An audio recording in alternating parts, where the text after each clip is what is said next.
కరీంనగర్లో బండి సంజయ్ మాట్లాడుతున్నారు. ఇప్పుడు అలా చూద్దాం. దాని తర్వాత బాబా జోరావర్ సింగ్, గురుగోవింద్ సింగ్ వారు కూడా ఏ విధంగా ఇవాళ బలిదానం మీద మనం చూస్తాం. మనం అందరికి స్ఫూర్తి ప్రదాత వారు కూడా. చివరకు ఇద్దరు చిన్నపిల్లలు కూడా, బాబా జోరావర్ సింగ్, బాబా ఫతే సింగ్, వారిద్దరు కూడా వాళ్ళ నాయనమ్మతో 72 అడుగుల ఎత్తులో పంజాబ్లో ఏ విధంగా చలుంటో తెలుసు మనందరూ కూడా. ఎంత చిత్ర హింసలు పెట్టి మతం మార్చుకోవాలని చెప్పి, ఆ మొఘల్ చక్రవర్తి ముందు తల దించుకొని నడవాలని చెప్పి ఎంత చిత్రహింసలు పెట్టిన విషయాన్ని ఇవాళ సమాజం, హిందూ సమాజం గుర్తుంచుకోవాల్సిన అవసరం ఉంది. 72 అడుగుల ఎత్తులో పంజాబ్లో ఏ విధంగా చలుంటో తెలుసు. 72 అడుగుల ఎత్తులో వాళ్ళ నాయనమ్మతో పాటు జోరావర్ సింగ్, ఫతే సింగ్ను పైన ఉంచి చలిలో ఉండే విధంగా ఏ విధంగా ఇబ్బంది పెట్టారో, కనీసం కప్పుకోవడానికి ఏమి ఇవ్వకుండా ఇబ్బంది పెట్టినటువంటి ఆ దారుణ సంఘటనను మనం గుర్తుంచుకోవాల్సిన అవసరం ఉంది. దాంతోపాటు ఇద్దరు చిన్న పిల్లలు, పసిపిల్లలను చూడకుండా 9 ఏళ్ళు 7 ఏళ్ల వయసులో గులేర్లతోని దారుణంగా కొట్టి చిత్రహింసలు పెట్టిన విషయాన్ని ఒక్కసారి గుర్తుంచుకోవాల్సిన అవసరం ఉంది. కనీసం తాగడానికి నీళ్ళు ఇవ్వకుండా హింస పెట్టిన విషయాన్ని గుర్తుంచుకోవాల్సిన అవసరం ఉంది. ఈ పరిస్థితిలో ఈ పిల్లలకు కనీసం పాలు పోయాలని చెప్పి ఆలోచనతోని ఒక మహారాజ్ మోతీరామ్ మెహర్ అనేటువంటి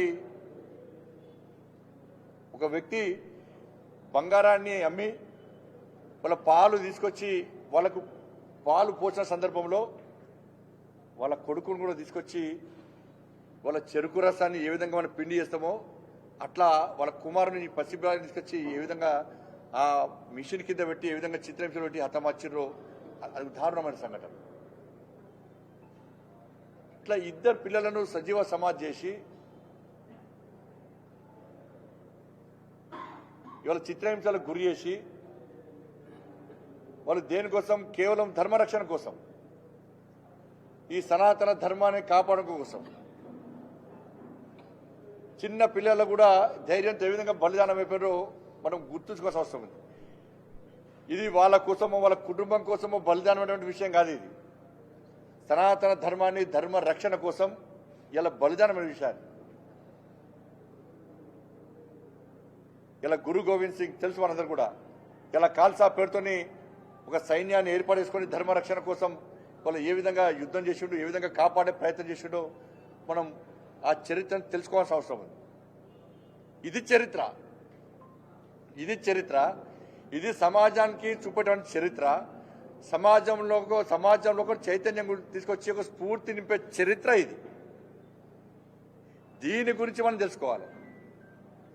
కానీ దురదృష్టవశాత్తు ఈ దేశాన్ని ఇన్ని సంవత్సరాలు ఎన్న పాలకులు ఈ మైనార్టీ సంతుష్టీకరణ విధానం అవలంబించి ఒక వర్గం ఓట్ల కోసం, ఒక వర్గం ఓట్ల ద్వారా రాజకీయ లబ్ధి పొంది రాజ్యాధికారాన్ని సాధించాలొక దురుద్దేశంతో, ఒక దుర్మార్గపు ఆలోచనతో ఈ నిజమైన చరిత్రను సమాజానికి చూపెట్టే ప్రయత్నం చేయకుండా ఈ దేశానికి మొఘల్ చక్రవర్తులే సేవ చేసిరు, ఔరంగజేబ్ వీరుడు, శూరుడు అని చెప్పించి వాళ్ళ చరిత్రను పాఠ్యాంశాల్లో చేర్చరు తప్ప ఈ నిజమైనటువంటి చరిత్రను పాఠ్యాంశంలో చేర్చే ప్రయత్నం చేయకపోవడం ఎంత సిగ్గుచేటుగా ఆలోచించాలి మనం. ఔరంగజేబ్ గొప్పోడు, మొఘల్ చక్రవర్తులు చాలా గొప్పోలు. దేని గొప్పోలు? ఈ కుటుంబాన్ని చిత్రహింసలు పెట్టినందుకు గొప్పోలా? సనాతన ధర్మాన్ని, ధర్మ రక్షణ కోసం బలిదానం చిత్రహింసలు పెట్టినందుకు, ఆ కుటుంబాన్ని హరిఘోష పెట్టినందుకు గొప్పోలా? లాస్ట్కు జుట్టు పన్ను కూడా విధించినందుకు గొప్పోలా?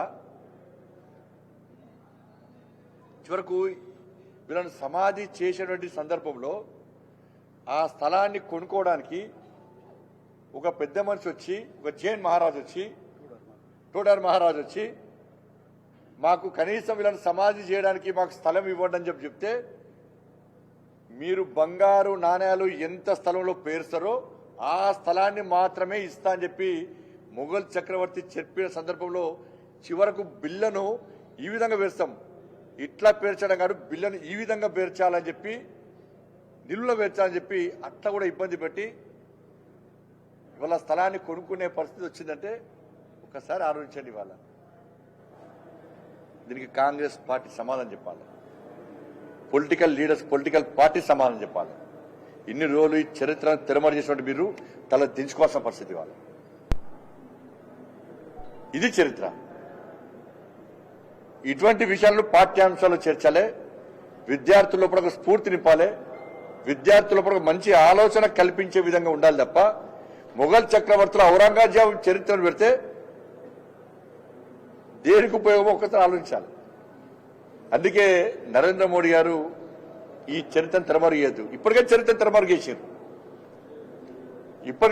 తెరమరుగేసారు, ఇవాళ ఎవరైతే దేశ ద్రోహులరో ధర్మ ద్రోహులరో వాళ్ళ చరిత్రనే నిజమైన చరిత్రగా సమాజంలో చూపెట్టే ప్రయత్నం చేశారు. కాబట్టి నిజమైన చరిత్రను సమాజానికి చూపెట్టాలనే ఉద్దేశంతో ఈ బలిదానాలు సమాజంలో స్ఫూర్తి నింపాలనే ఆలోచనతో ఈ దేశ రక్షణ విషయంలో ఈ ధర్మ రక్షణ విషయంలో అటువంటి యువత తయారు వాళ్ళ సమాజానికి అవసరం అని చెప్పి ఈరోజు నరేంద్ర మోడీ గారు ఇలా డిసెంబర్ 26ను వీర బాల దివస్ గా ఈరోజు భారతీయ జనతా పార్టీ జరుపుకుంటున్న విషయాన్ని మనం గుర్తుంచుకోవాలి. చాలా ఘనంగా దేశవ్యాప్తంగా నిర్వహించుకుంటున్నాం.